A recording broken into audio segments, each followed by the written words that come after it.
Titoki Nursery in Nelson sows, propagates and sells local native plants and trees for use in regeneration projects, landscapes, roadsides, parks and riparian plantings for farmers. Owner Tim LeGros personally collects seeds from remote locations to ensure the plants he grows are pure natives. The nursery was started about 30 years ago in the early 80s by Martin and Joe Conway. They moved here and there were just a few remnant trees, old tokra and Titoki and matai.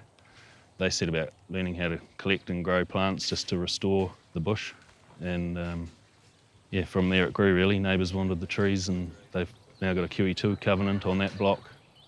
I met Martin 10, 11 years ago and worked for them for a season. And then a year or so later, it kind of all worked out that they wanted to retire and helped me out through the first year. And it all tied in quite well because I'd studied ecology down in Otago years ago and found this nursery with that sort of conservation focus. Mount Burnett's interesting. It's the only little belt of dolomite in the country. And as part of the mining consent, we had to learn how to find, propagate, grow and plant out this group of plants. It's the only place they grow in the world. They're just different forms of hebes or flax, and there's a couple of other more unique species. We also grow quite a few local threatened plants and working with the Tasman Environmental Trust, which grow them and then they'll get sent out to QE2 covenants or farms or protected areas of bush to reintroduce. There's one at the moment is a white myri that we've been working on the last few years. It was a local lowland tree. It was thought to be gone from the district, and then a couple of trees were found, and another couple in the Muteri, so we've been collecting from them and trying to get them back into viable populations. These are some of the plants from Mount Burnett that are endemic to there. This one's called Carex dolomitica, obviously with reference to the dolomite. This is a small-leaved divaricating shrub, Caprosma obconica. It's another one that does grow in other situations and areas, but this is a type or form of it that's only found up there. Similarly, this is a Formium cookianum, or commonly just called a mountain flax, but it's smaller and it's unique enough to be given its own status.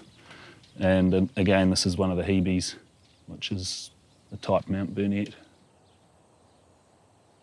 So these are black beech trees we've collected for a Project Yanzoon project. We collected material from Adele Island, which is one of the little offshore islands that's now predator-free in the Abel Tasman National Park. We collected some duff and fungi with them from there as well to inoculate them with the mycorrhiza.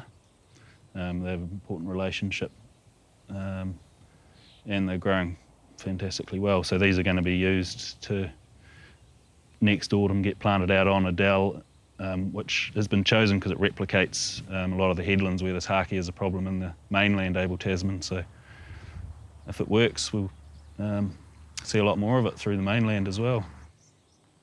These are Titoki seedlings. They come up quite quickly for native plants within sort of a month or 6 weeks. They'll probably be moved on to the next stage in another 6 weeks or so.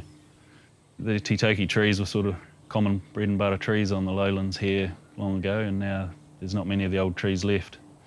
So it's important we're replanting more of them in the covenant.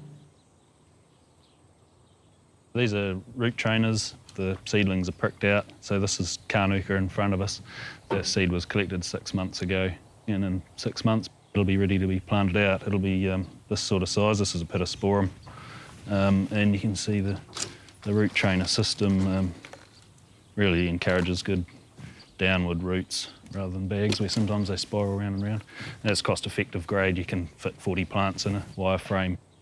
The benefit is that you get the roots heading in the right direction, and they're also raised off the ground in the wire baskets, which promotes air pruning. So when the roots get to the bottom and in the air, they're pruned off, and that creates a more fibrous, dense root system as well.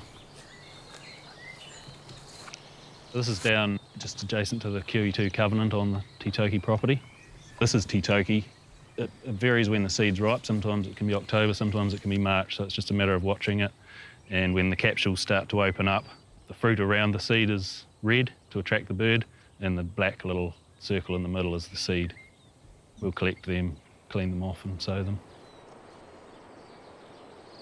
Riparian planting, it's happening more and more these days. Farms and waterways, obviously, and also councils here in Tasman. It's Part of it, there's a crack willow removal program, and they take out so many kilometres or sections of crack willow and then come through and replace it with natives like cabbage trees and kowhais, pittosporums, kānukas, quick growing things initially. In some farm instances where the erosion's really serious, they're putting in poplar poles as well as natives to be practical about it. Other sections where it's not such erosion pressures, more dense native plantings. I'll go out and meet with farmers and have a look at their specific situations and measure up the areas and work out how many plants they need, and then prepare a plant schedule which will sort of detail, depending on the width of the setbacks and how big the creek is, whether you've got grasses, flaxes, tois, cabbage trees predominantly used, and then sort of big leafy shrubs like karamu and hebe and things to help shade out the weeds, pittosporum species. With small waterways, you have to be a bit careful with flax because they do end up getting big and they can impede or block those waterways, so that's where often the carrots or grass species are more suited.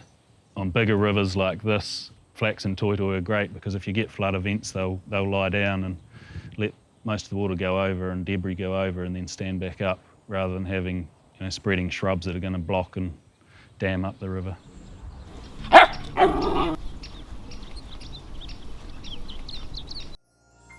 This program was made with funding from New Zealand On Air.